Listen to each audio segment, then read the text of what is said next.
What's going on, guys? Welcome to Looking Ahead to Beto Days. I'm your host, Chris. This week's episode is, I'm actually really proud of this one. We put in some work and I learned a lot. I think that's my favorite part about doing this podcast is it takes me out of my comfort zone a little bit, and it's forced me to learn about things that I didn't have much information or know anything about before. And this week's episode focuses on the opioid epidemic. Or the drug crisis, as our guest refers to it, who we'll get to a little bit later in the show. But before then, let's get into Beto News. So last week, Beto made the far right and conservative Republicans collectively clutch their pearls, and I'm going to share the quote with you first, and then I'm going to give you guys a little bit of background and history here. I know this from my home state, Texas. Places that formed the Confederacy, that this country was founded on white supremacy. And every single institution and structure that we have in this country still reflects the legacy of slavery and segregation and Jim Crow and suppression even in our democracy. Fun fact, all of that is true. Every single word of it. I mean, you don't even have to go past the Georgia election to see that, segregation, all of that stuff is still very, very much alive today. But what really got the conservatives and the far right really, really pissed off was that he said that this country was founded on white supremacy. Fun fact, spoiler alert, whatever you want to say. Beto is right. 100% he is correct. And I'm gonna give you a little background to this. So everybody believes that the United States began on July 4th, 1776, that's the birthday. It's Independence Day. It's not necessarily a birthday. It's actually not even when our country really, truly began, because the colonists or Americans hadn't even won the war yet. The war doesn't end until 1783. At that point, the French hadn't even jumped in yet because Battle of Saratoga hadn't happened. So what happens is if the colonists lose, every man who signed that document is hung as a traitor, and they're still a British colony. And that's not to take anything away. It takes real balls to put your name on something like the Declaration of Independence.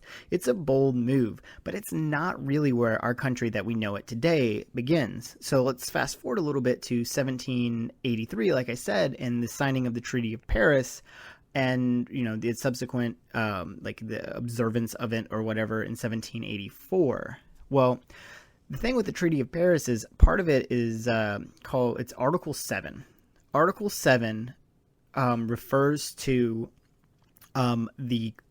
Britain, England, returning all of the property of the Americans. That includes slaves, and it is in fact specifically mentioned as slaves. So they were being returned as property. And I've seen this actual document. It's in the American Revolutionary War Museum in Yorktown, Virginia. You can go and see it yourself. It is there, and that is fact. So, if you're trying not to start a country on white supremacy, not a good look, not a good start.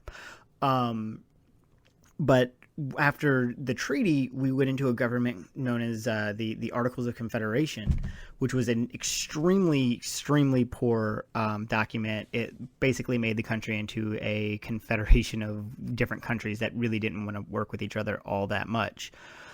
And that sticks until Shays' Rebellion. Daniel Shay leads a rebellion of former Revolutionary War soldiers. They're veterans, they're heroes. They basically, they 100% won the independence of the United States, but they weren't getting paid. So they go to the government and they're like, hey, why don't you guys pay us?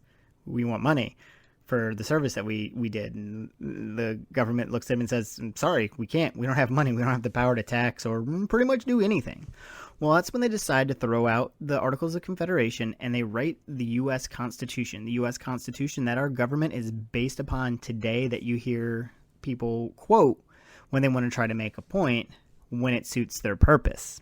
So within the U.S. Constitution, there's something called the Three-Fifths Compromise. The Three-Fifths Compromise is introduced by a Pennsylvanian. At the time, the Northerners needed the Southerners to create this country. So they were kind of had this back and forth going with a lot of different things. You have the Great Compromise that comes from the New Jersey plan and the Virginia plan. Well, there's this other plan, this other compromise that doesn't get talked about as much. The Southerners wanted to count every single slave as part of their population so they had more representation in Congress, which is mind-boggling considering they saw them as property, but when it was convenient for them, they wanted them to be part of the citizenry, right? So they come up with this plan called the Three-Fifths Compromise. The Three-Fifths Compromise says that either 3 out of every 5 slaves is counted in the population, or another way, 3/5 of a slave is a person, right? So that is the very definition of white supremacy. At the very outset of this country, we had people in this country who were only considered 3/5 of a person under the power of, of white people, right? That's white supremacy. Like, you're already putting them down. It's in the jump off point. Like, I mean, seriously. Yeah, he's not wrong. He's 100% right. And if you think he's wrong, you should open up a history book and actually read it. There are more than just pictures. Which leads me to my next point. So, Beto did a little bit of genealogy work and ancestry work and all that good stuff. And he and his wife, Amy, found out that they were descendants of slaves. I'm sorry, I mean slave owners, right? And how he handled that is completely unique to him and is a very Beto thing to do. He wrote this long blog and talked about, where he came from, finding out about having slave owners in his family and how they had built their wealth on the backs of others. And he started talking about what he's going to do to make up for that. That's a conversation that needs to be had in this country. We've never fully dealt with our history. We've just always said, that's not me. But we never think, well, let's go ahead and right the wrongs by doing better by the people who live here. I'm the descendant of card-carrying KKK members. I tell my students in class all the time, that's not me. That's not who I am. They do not define me. I define me, and I'm going to define me by righting the wrongs that they brought before me. I will fix and help fix everything that they've tried to tear down. And that's kind of how I felt that he handled that. And that's unique. I've never heard of a politician doing that. Like, I've never seen a politician do that. It's just, it's good stuff. And the other big thing that has happened in the last week was Beto released his Q2 numbers, his quarter 2 financial numbers. It was $3.6 million raised, almost 200,000 people or individuals who donated it was around 190,000 really. Which is just mind-blowing. That's a lot of people. And you have to also remember that is not PAC money. He takes not a dime from PACs. He doesn't hold $2,000 a plate fundraiser. He doesn't charge you $500 for a selfie. He will wait in the rain until every person has gotten a selfie or a picture or something before he leaves. He's running a true-to-form grassroots campaign, and for him to raise $3.6 million is kind of a big deal. I know it's a drop-off from the $9.4 million he did in the first 18 days, but he's still competitive. He's still qualified for the next 3 debates, both fall debates, including the July debate that's coming up in the next couple of weeks. And CNN wants to dog him for it. I mean, seriously? They said he had a bad week, low Q2 numbers, cap off, bad week for Beto O'Rourke. I want that kind of bad week. That's the kind of bad week I want. I want to be nationally recognized for being somebody with morals and scruples and, not an asshole. So that's just me. But it's crazy that the media is going out of their way to really dog him when he's doing such great things. He was literally feeding the hungry. He was feeding the hungry. These were migrant workers who had come in, and he was helping feed them at a soup kitchen. Who else have you seen there? I haven't seen any other candidate do anything remotely like that. And that's going to bring us into the discussion for the day. And before we get into the discussion, I'm going to kind of put a little bit of a misnomer on here. And, I guess like not necessarily a misnomer, but, a warning. We had some technical difficulties recording. I did work as much editing magic as I could. I know it's going to sound like it cuts off just a little bit. It's kind of where the conversation ended anyways. But our guest is going to come on, and he's going to start our segment off with Why Beto. So on last week's show, I started something called Why Beto, where I'm going to have guests come on, and they're going to explain, kind of put out their why Beto, why do they support Beto. And to do that this week, I'm going to bring on my guest early. So I'd like to introduce Tim Alexander. Hey, how's it going, Chris? It's going pretty good. So why Beto? Why do you support what Beto is doing? Well, for me, that's pretty simple.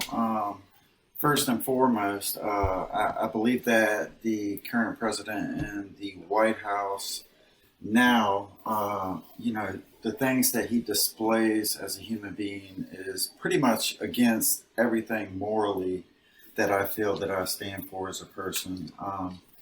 And when I see and hear Beto O'Rourke speak, I can feel it. I can tell that he is coming from a place of passion from inside his heart.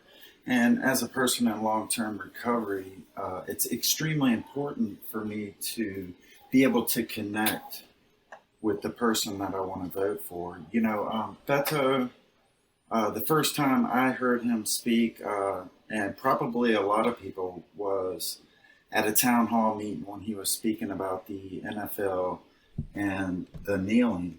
And the way he came across and treated the person that asked him the question with respect, although he disagreed with them, was monumental to me. It touched home, and I appreciated that, 1,000%. I see him continuously work on a daily basis his butt off. And no other candidate in the field right now is doing that. And that's important to me. He holds more town halls than anybody else. And I pay attention to his body language when people are speaking to him. And he is intent on listening and hanging to every word. I love the fact that he has a notepad and he's taking notes. I mean, these are things that you just don't see out of a politician. And you cannot help but to admire the work ethic, the heart, and the courage that it takes to do this day in and day out. And that's why I support Beto O'Rourke. Yeah, no, I know a lot of people, and a lot of people outside of Texas. That's how we were introduced to Beto, was that NFL video. Because that for me, that was the first time I saw him, and it really opened my eyes to like him as a person. And you're right, taking notes, being intent on listening is a huge and important part. It really just shows about a lot about who he is as a person. So we're gonna go right on into our discussion for the day, and that revolves around this would be the drug crisis that we have in this country, which is sometimes referred to as the opioid epidemic. But from having done a little bit of research and some of the stuff that Tim has sent me, I've learned that it's way more complex than that. So Tim, you wanna kind of fill in the listeners about who you are, tell your story a little bit? Sure, no problem. So, my name's Tim Alexander, person in long-term recovery from substance use disorder. What that means is I haven't found it necessary to use a mind or mood-altering substance for 2.5 years now. I was an addict for 25 years. I'm 41 now, so you do the math. I started out pretty early with marijuana and alcohol. But, through the process of recovery, what you come to find out about yourself is that the traits of an addict are there far and long before you pick up that first drug. And for me, it was that disconnection and a dysfunctional family life with, my mom, uh, who was a pill popper, and my dad was an alcoholic. Uh, he wasn't home much. I was always vying for that attention and that connection uh, with another human being. And those human beings were the people, that are supposed to love you the most in life. So experiencing that at an early age, what ended up happening is I would seek attention in other ways. I would act out in different behaviors, seeking attention from my father, whether it was good or bad. It didn't matter. I just wanted some form of connection with people that loved me. So what ended up happening, it was difficult. It was extremely difficult to make friends with other people. The trust just wasn't there. Like I was saying a little while ago, if the people that you think that are supposed to love you the most, you're not feeling that connection there, and you feel hurt with what connection you do have to them. And, when you try to make friends, I did everything in my power to keep them at arm's length. I never really, told people what I was thinking, what I was feeling. I would, wear various masks. It didn't matter which crowd it was. That's the way I acted, whether they listened to hip hop or country. That's what I did in that day to fit in. So I never felt like I was truly myself. Not until, that fateful day when I was 14 and I picked up that first beer, Mm-hmm. And yeah, when you take that first drink of a beer at that early of an age and you feel that warmth, feels like it's pulsing through your blood, and it loosens you up and it makes you feel good and it makes you feel strong and have courage. And I felt in that moment that I was able to be me. But what I didn't understand is what it was creating inside of me and inside of my spirit. Like a lot of people that have substance use disorder, I tried marijuana, moved on into did a little bit of LSD, did some ecstasy, stayed away from things like cocaine and heroin. Because, growing up, I loved playing baseball and stuff, and basketball and football. And to me, those were the hard drugs. That meant you were a drug addict if you did that stuff. You know what I mean? Mm-hmm. So, Yeah. and, so that carried on. I would reach out to people in various ways. Like I said, I got kicked out of school when I was 16. And I didn't go back. I did end up getting my GED. About a year and a half later, I had multiple suicide attempts. And I think that it was more of a cry for help at first, Mm-hmm. I had a serious attempt when I was 22 years old. And my grandmother had passed away. And I remember taking about 19 10 milligram volumes. I drank a couple 40 ounces of beer, and I was at my aunt's house, and for whatever reason we were arguing. My entire family was there, Chris, and my aunt said it should have been you. Jesus.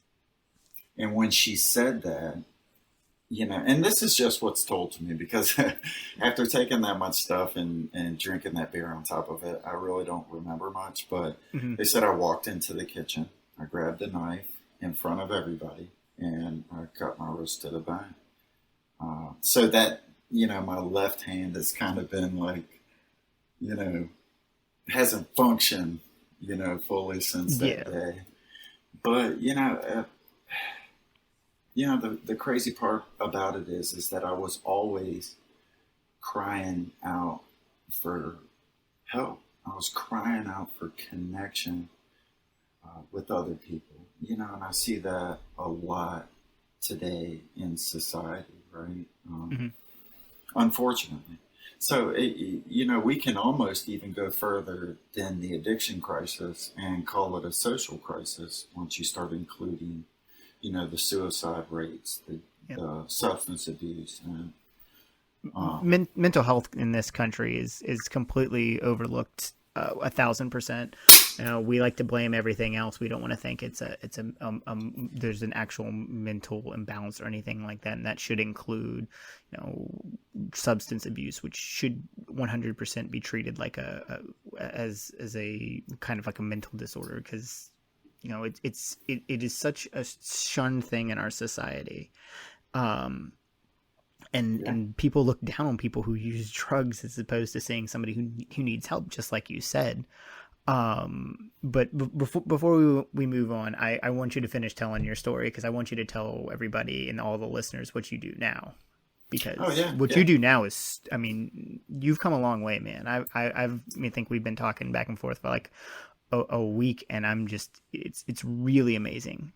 yeah. I've been truly blessed. Like I was saying, I didn't get into the hard drugs because the disease of addiction is progressive in nature. So over time, those same drugs that you're using, the alcohol and the marijuana, they just don't quite work the same anymore. So, I started getting into some cocaine pretty hard. Still was terrified to try heroin, Mhm. and definitely didn't want to use any needles or anything like that. Um, I was an addict with morals, Chris. I'm just Yeah. kidding. I'm kidding. Hey, hey man, hey, you gotta draw the line somewhere, I guess. Yeah. I don't know. Yeah, so you know, after starting to use cocaine, you get into a different element um, of street life. And, you start thinking about doing things that just don't sit right with who you are as a human being because, I really feel as I reflect on my life that the moral compass doesn't want you to go that way. So when it comes to stealing or doing anything of that nature in order to get the substance, you have to take another substance, like alcohol, for instance, to drink first in order to do that because it just doesn't sit right. At least it didn't with me. Mhm. So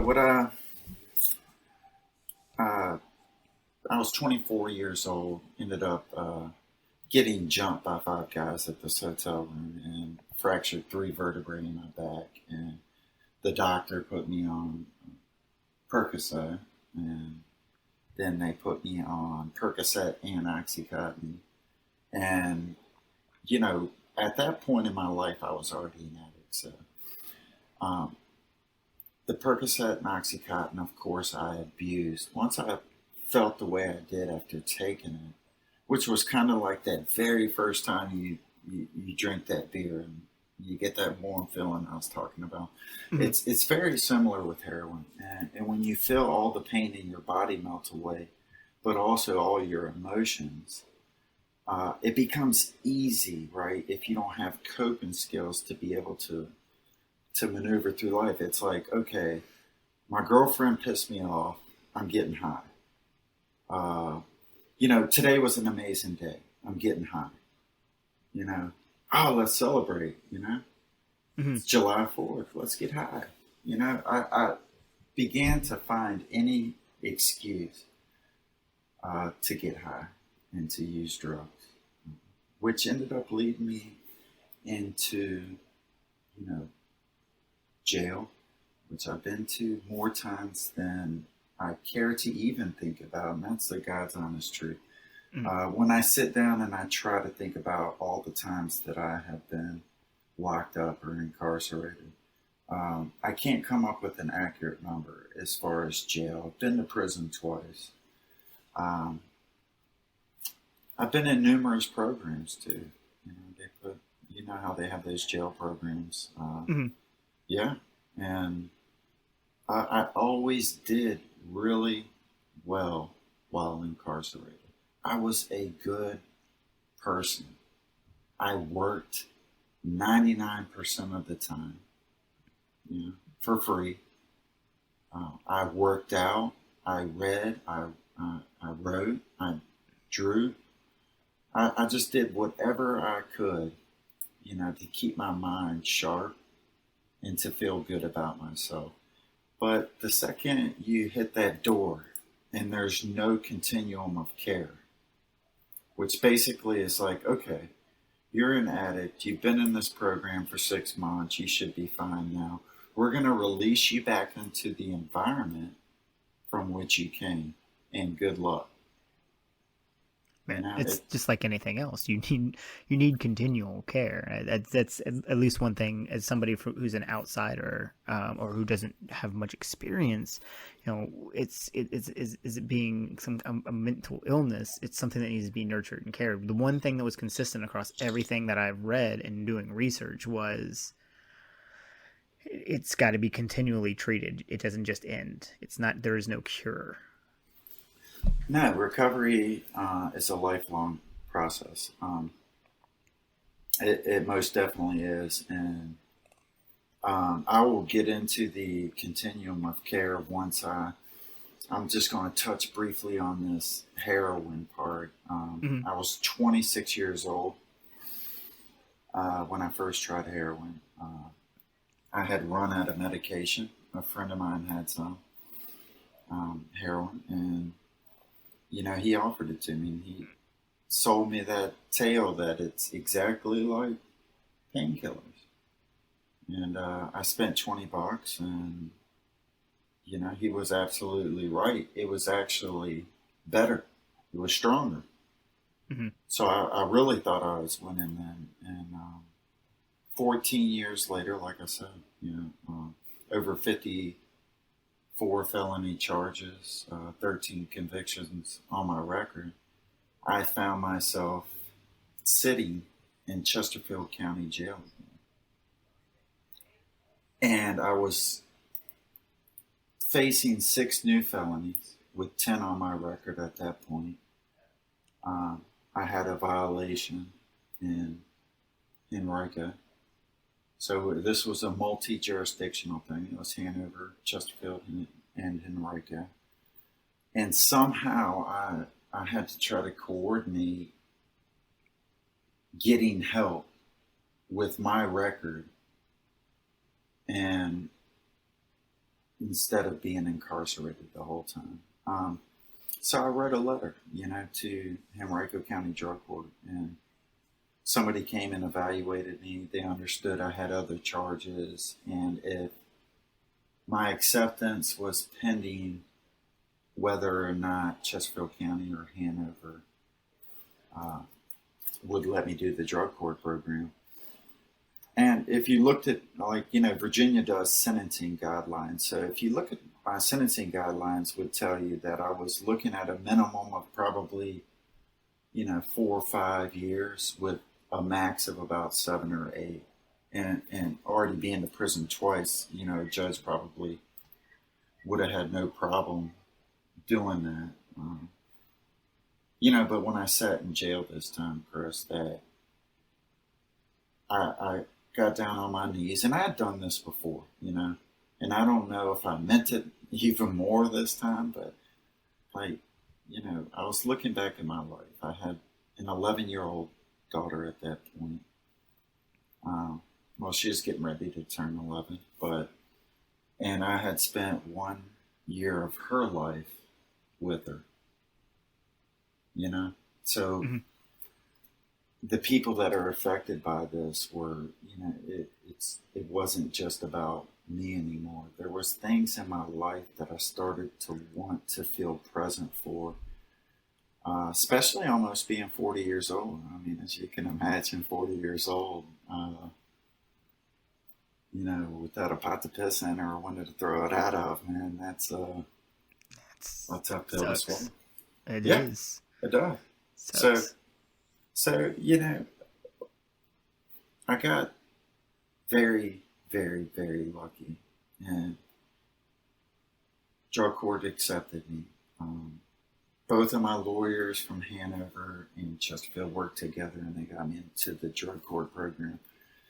Uh, and What exactly is that program? What is the drug court program? okay, so like Henrico County Drug Court set up to where you're in different phases. Mm-hmm. Um, they have 5 phases now. Mm-hmm. When I was in, they had 4. So, what like in first phase, you're going to do 3 uh, NAAA meetings a week. You're going to do 2 groups a week with a clinician from the drug court team, and then you're going to go to court every Friday, and you're on intensive urinalysis screening. That's usually for 3 to 4 months, depending on how well you're doing, obviously. And then you phase up, it gets a little less, once you get into phase 2, you're still in 2 groups, but you go to court every other week. And then, of course, 3 and 4, it gets, a lot easier. They start, giving you a little more room to breathe and to go about, trying to rebuild that life. So, at almost 40 years old, working on 40, 38, going on 40 at the time, coming out of jail, right? I remember walking out of jail that day. There wasn't anybody waiting for me, Chris. Yeah. There was not a single soul waiting for me. I had the clothes on my back, the shoes on my feet, and not a nickel in my pocket. I had burnt every single bridge that I had ever created in my life with anybody that ever loved me. They really thought that my life had become, unredeemable. Most people had given up on me. And I let that drive me. So, starting off with, that job at Denny's in the kitchen, making $9 an hour at 38 years old. That's a tough pill to swallow. But it was a humility piece, and I was definitely grateful for it in that moment, believe it or not. I started thinking to myself, every way that you feel about life, you need to think the opposite. So if a $9 an hour job would normally piss me off, then have some gratitude that at least you have a job.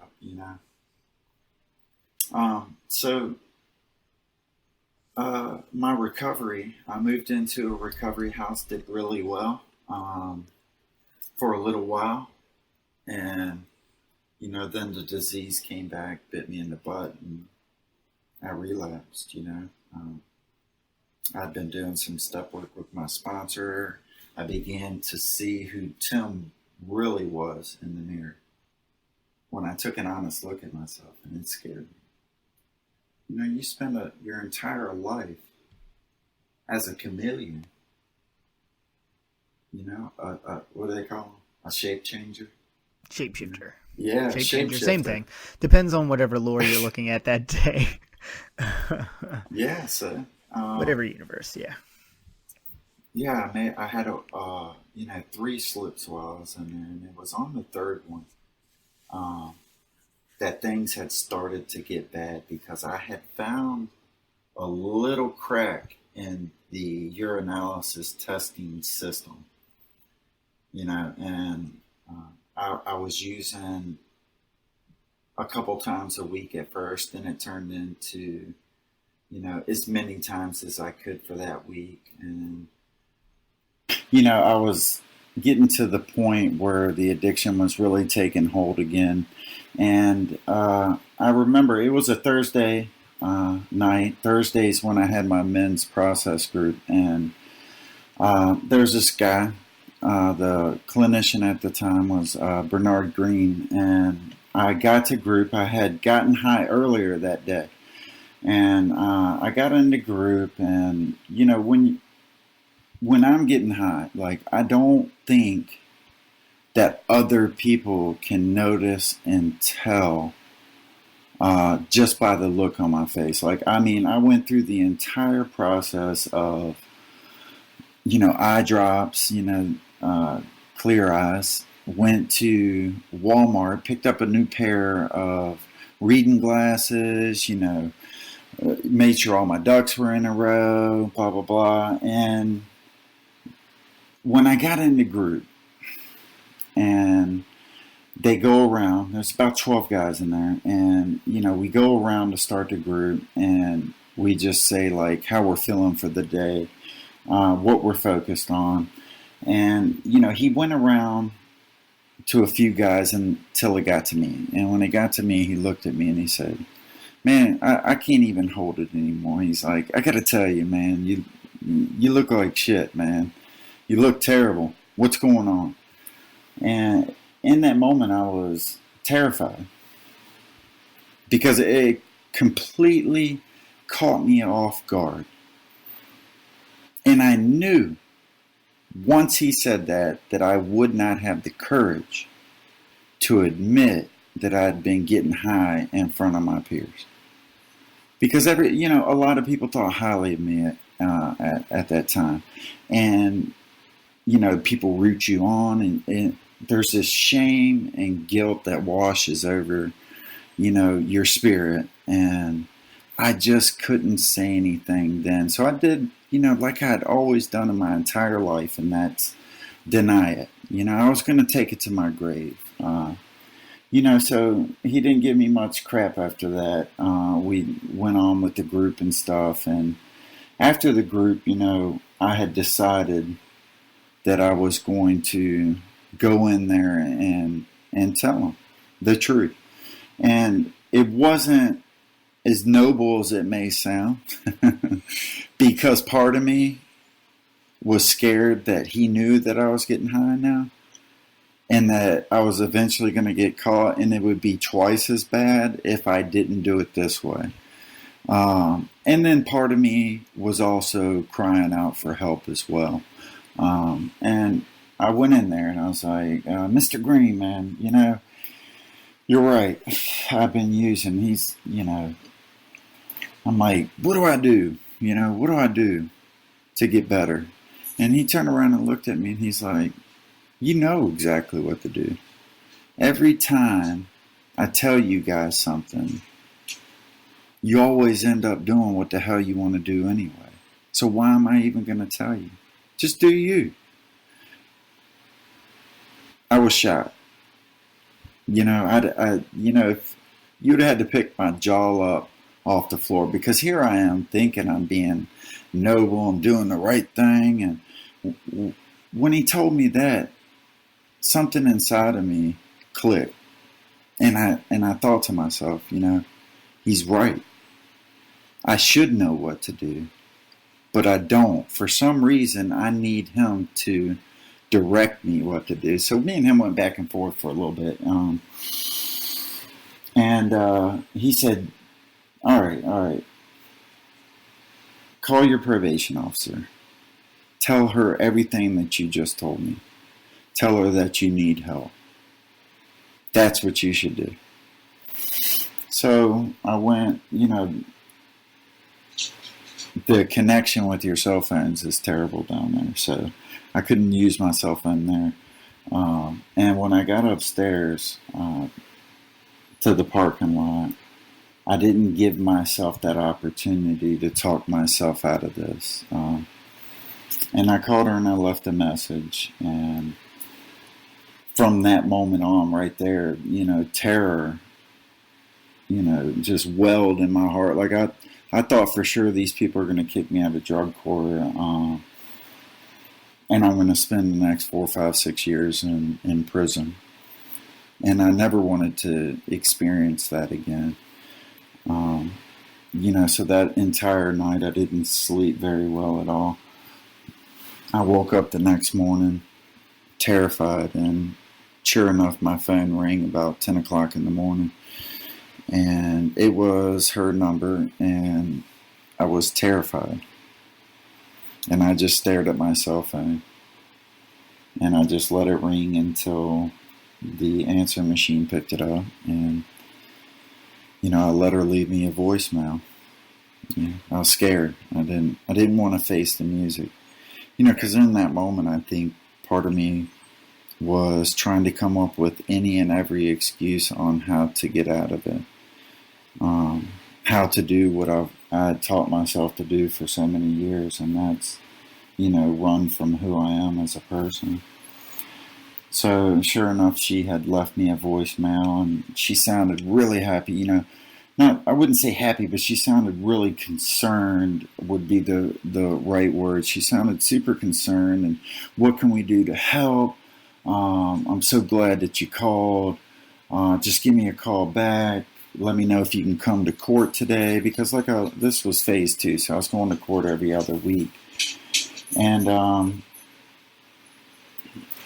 as I sat there and listened to the message, and I hung up the phone, and I paced back and forth, in the living room of my apartment, Bernard's voice kept coming up in my head, and he kept saying, well, why am I going to tell you anyway? You're just going to do, what the hell you want to do anyway. And I picked up the phone and I called her, and she said, can you come to court today? And I said, yeah. And she said, okay, what do you think we should do about this? Like, how can we help? And, the addict side, by living, and dealing with people on the streets for so long, the manipulation, the lying, the trust, it just wasn't there for me. I'd been led to believe that probation officers want to lock you up, that police officers want to lock you up, that judges want to lock you up. So in that moment, I'm fighting everything I'd ever taught myself of what I really should be doing. I'm thinking to myself, I should go on the run. I could probably make it for a little while. Maybe I should move, to California or something like that. And so, I had to fight those demons in that deciding moment. And, I agreed with her. We had strategized a plan, but I was still, skeptical. My sister picked me up after I had the, drug dealer come by and deliver me something so that I could go face the music. And the whole way there, I was kind of wanting to turn around because I knew I was going to get locked up that day. Because in drug court, if you fail a drug screen, something like that, you have to do sanctions. So almost like a zero tolerance policy. Well, the Henrico Drug Court has a very good take on how they treat with empathy and compassion. Should be Huh? nationwide. Yeah, absolutely. I mean, it was entirely different than, what I had come to know drug courts to be. And I didn't want to go, but when I showed up there, went upstairs, went in the courtroom, and, the judge comes in, and I'm, literally shaking. And, part of me in that moment just wanted to break down and cry. Part of me wanted to run. Part of me wanted to scream because I was just so sick and tired of fighting addiction and having to suffer the consequences. The addiction leaves you isolated and alone. And when you get caught with, a Schedule 1 or 2 narcotic, a lot of times they put you in an environment where you're entirely alone. It's just concrete, cold steel. And it's terrible, to try to find recovery or help in a situation like that. So all those feelings were just drumming up inside of me when, Judge Marshall calls me up and, And of course, he called me first, Chris. Of course. Naturally, that's the only way it would go. Yeah, of course.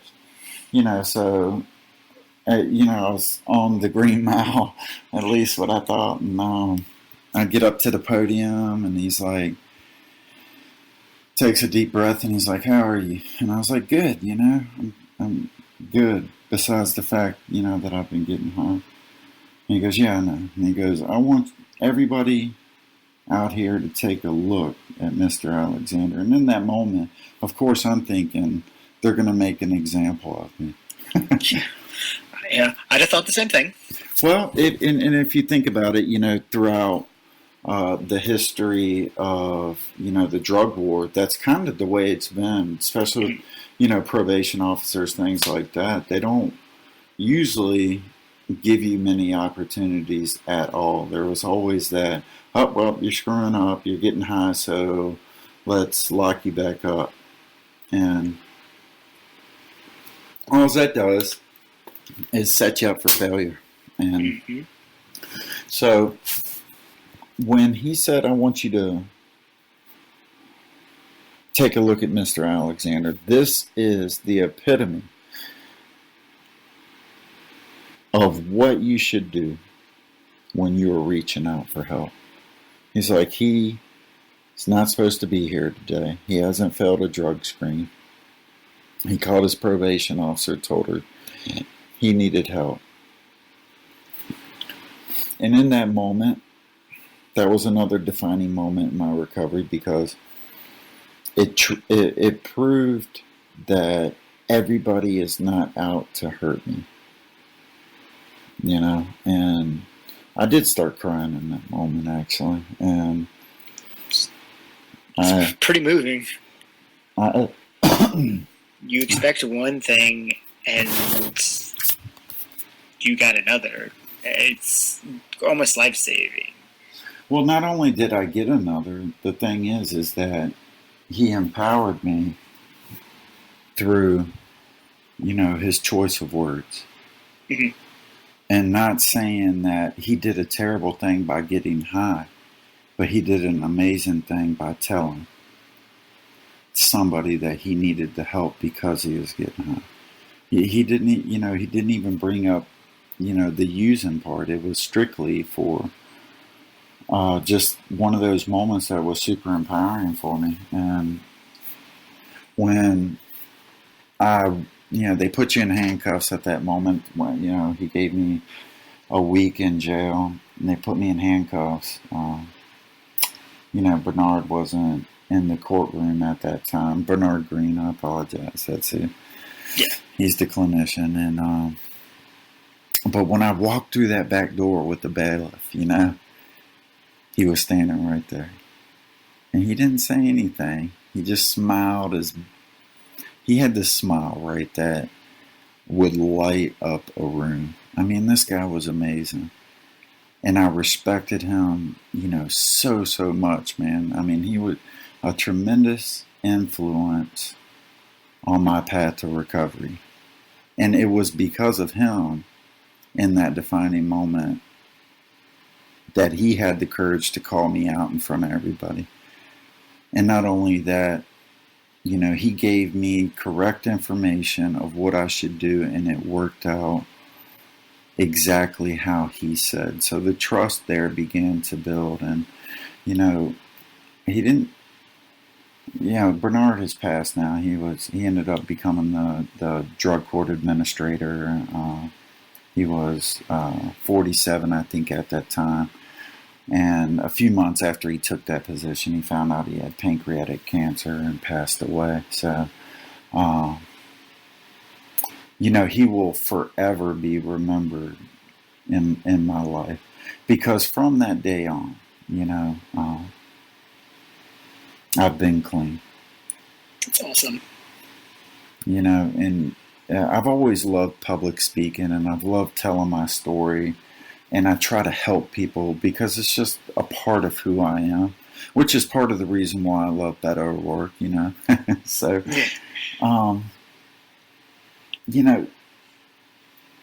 so from that day forward, things began to fall into place. a lot of people in recovery would absolutely say it was a spiritual awakening, and I would have to agree wholeheartedly. It was that point in my life where, I realized that people don't want to hurt me. They just want to see me succeed. The only person that has been wanting to hurt me was me. And I didn't even know it. Yeah. So I went on to graduate drug court. I was still working in a restaurant, not making very much money. Got a job with the McShin Foundation, which is in Henrico. They're what you call a recovery community organization. They have several recovery houses, a center where you can go and they, have groups all day long. Volunteers come in. They take them, their participants out to events and stuff. And that was a good start for me to start doing video and a little bit of peer recovery coaching through them. I went on to do an AmeriCorps service, I guess, I forget what they call it, where you're an AmeriCorps service member. All right, you basically provide the service. You don't really get paid for it. You get a stipend, but it's not much. So I took a big pay cut to do that for the Richmond Area Healthy Futures Project, which revolved around the opioid epidemic. After that, after I finished that, becoming an alumni with AmeriCorps, I started working at VCAM, and I became a certified peer recovery coach. It's awesome. Yeah, and yeah, man. But here's the crazy part, Chris. Uh-huh. Here's the absolute crazy part. I work with Clean Slate now. They are outpatient medicated assisted treatment program, but I also work part-time for drug court, the very same one that I graduated from. Asked me to come back on and work part-time with them. I mean, how amazing is that, right? That's like it's really cool. Two and a half years, man. It's definitely not the experience that a lot of people have. It could be their experience, though, Chris. Exactly, and I think your story will speak to a lot of people, and that kind of brings me to my next thing. One thing that we haven't seen a lot of the candidates talk about is drug abuse and drug addiction. And you've pointed out to me, you say the drug crisis is because opioid epidemic kind of puts out a lot of the other drugs that are also big deals. So what do you think? What kind of plan do you think a candidate can put out that you think would work? What can we do? Well, we can make everybody else's experience your experience. Right. So, first and foremost, some of the things that I've learned through my few short years in recovery is that the recovery community, in a lot of instances, not all of them, but in a lot, we're not at the table during these discussions and during these decisions. A lot of it is geared around clinical studies, research studies, and things like that. But they don't really bring us in on the conversation all the time. Now they have, President Trump with the opioid task force, I believe,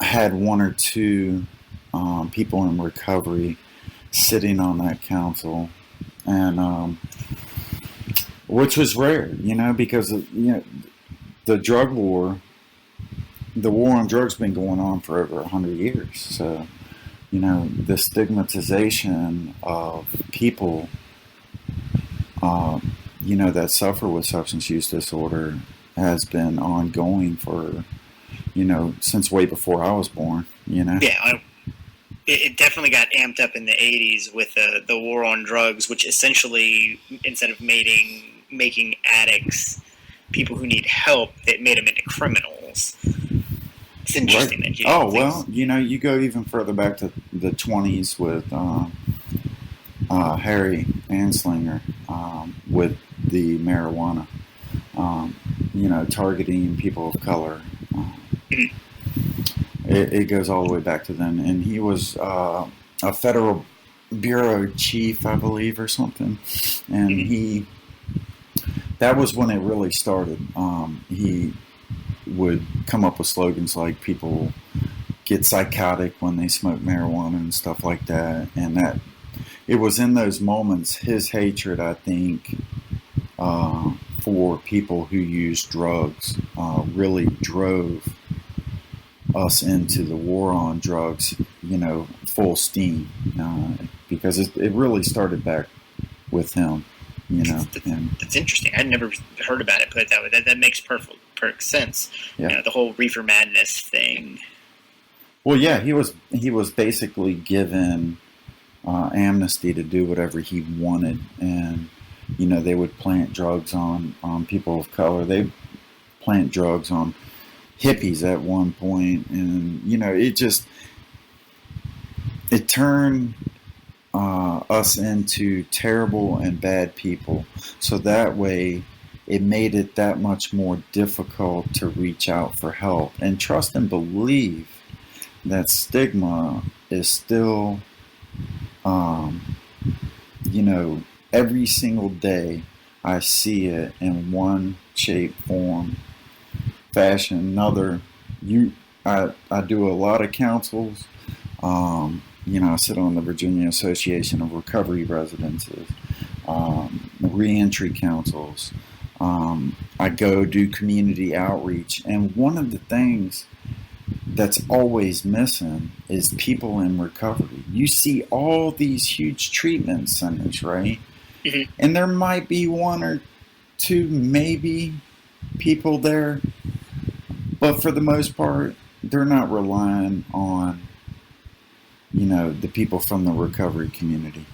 So one of the things that any president that I would like to see, is to start including, sober living homes as part of a continuum of care. So if somebody has, Medicare, for instance, or Medicaid, whatever it is they may have, that it would partially pay for them to be able to be housed somewhere around other people that are extremely similar to them, because it was beneficial to me. I was there for 18 months. And that's one avenue. But also, we need to get over the fact that we're not sitting at the table. We need same-day service. People balk a lot at needle exchanges, safe injection sites. These are things that people fear because of the stigma. So if we don't think the stigma is still alive and well, do we want, 45,000 people overdosing from fentanyl and heroin every single year? Although the numbers for the deaths show somewhere around 70,000. Oh, I was looking at the numbers today, and one of the emails you sent me, Yeah. and from like 2006 to 2015, there's a huge jump. Yeah. And then 2016 and 2017, there's another big jump. And why was that? Fentanyl. Fentanyl is a synthetic opioid.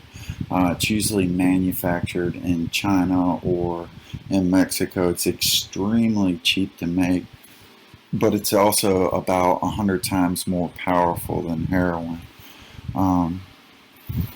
So that stuff started, once dealers began to see that this stuff was extremely potent and everybody was saying how good it was, you began to see it more and more and more, and it just began flooding our streets. And, since I've been in recovery. I think 24 people now have passed away. Just people that I know like directly, and about 3 years now since I started drug court. So, one thing that the same day service part of it, Chris, is extremely important. What exactly is same day service? So, like, let's say for instance, right, you have an extremely small window to treat somebody, and especially with opioids, because opioids, there is medication in order to treat that, to whereas cocaine and methamphetamines, there's really not. So same day service would be something along the lines of, if I need help and I call a treatment center, right? Right now, more than likely, you're looking at a week to 2 weeks out before they can get you in, get your intake done, and get you started on medication. Which is the point. It defeats the purpose. Right. So we have to do better. So, some of the ideas I have is offering incentives for OBOTs, which is this office-based opioid treatment, to offer OBOTs and stuff an opportunity at a tax break or incentives if they offer true same-day service. Because, you got a lot of actors out there that say, yeah, we offer same-day service, but do you know what that you come in, they do your assessment, and then tell you to come back in 2 weeks. That's their loophole. So closing that loophole, Yeah. so that people can come in when they want to be treated, because the window's literally hours. I mean, you're talking hours here. Could be the difference between saving somebody's life or not. And, we live in a capitalist country, okay? So if people are offering same-day services and you're successful and you're getting some type of government incentive or a tax break or whatever it may be for offering this service and meeting a certain quota of patients, right? Then it would drive other office-based opioid treatment facilities to do the same thing. Because if they can't get you in but for 2 weeks, or a week, then you're pretty much going to be taking business left and right. So as, people go out and relapse, or as people, because that's what happens a lot of times, from what I can see. People are in and out, they find new places to go, they relapse. So that's my main driving point, I think, Chris, would be the same-day services. Stop worrying about needle exchanges, because the cost of treating hepatitis C and HIV far outweigh your feelings of a clean needle exchange, saving thousands of lives a year through safe injection sites. And it sounds even crazy coming out of my mouth, just because what's been instilled in me my entire life, that drugs are bad. And somehow also, did you get that article? I don't know if I sent that to you, but I meant to. There's an article like in Boston or in Seattle, Washington, or something like that. If you get caught with drugs in Washington, the cops are just gonna help you find treatment. Boston, that's awesome. Yeah, that's amazing. Washington's, way ahead of the curve when it comes to stuff like that. That there's not much stigma going on out there as far as people in recovery are concerned. So that's pretty amazing. Yeah. So needle exchanges, it's a way for people who are users to get clean needles, which again would also help HIV and hepatitis issues. Absolutely. Okay. Yeah. I'm just making sure I'm on the same page. Well, yeah, you figure how much money You figure how much money it costs to treat somebody with HIV. Think about how much money it costs on average, right? Mm. I think it's about $33,000 a year to house a single person in jail or prison for the year. So you think about that. You think about methadone for a year, it would be roughly, I don't know, $3,000. Mm-hmm. You could even throw in a sober living house, and it would still be cheaper. You could pay for somebody to live in a sober living home for an entire year on methadone or Suboxone or on Vivitrol, and it would be far cheaper than it would be for them to like go to jail. Yeah, jails. And that was another point that I wanted to talk about was the prison system versus like a rehab clinic or someplace that they can go to for somebody who's an addict can go to help get clean, as opposed to being stigmatized and thrown in jail as a criminal. Now, should that be a progression we start making instead of immediately saying, hey, you were doing heroin, now you're going to go to jail, and it's just going to be a cycle that repeats itself? It's going to be, jail, relapse, jail, rinse, repeat. It'd be amazing that I'd love to see. Do I think people should be penalized for periods of time? Absolutely. Not for long periods of time. You shouldn't get caught with possession of cocaine or possession of heroin, possession of methamphetamine for your second or third time and end up doing a year and a half of your life because you suffer with an illness. But do I think jail can be beneficial? Absolutely. I think it gives individuals a breather at least. And, at least knock down the felony aspect of it to, the lightest misdemeanor. And maybe, 10, 15, 20 days in jail tops and transition somebody into, the more treatment-like atmosphere. Because like I said, if I'm using heroin, Chris, and a cop picks me up and he finds drugs on me and he's like, well, I'm just going to take you to treatment now. About 4 hours into treatment, I'm gone. When the coast is clear, I'm gone. That's where that jail time would be beneficial, and very minimal jail time. Yeah. Well, it would help. I guess it would help you get it out of your system and then progress elsewhere to help you actually get clean and stay clean. It's interesting. It is. It's definitely a different perspective. It's not something I'd heard. Well, I've done jail programs. Jail programs, they're good.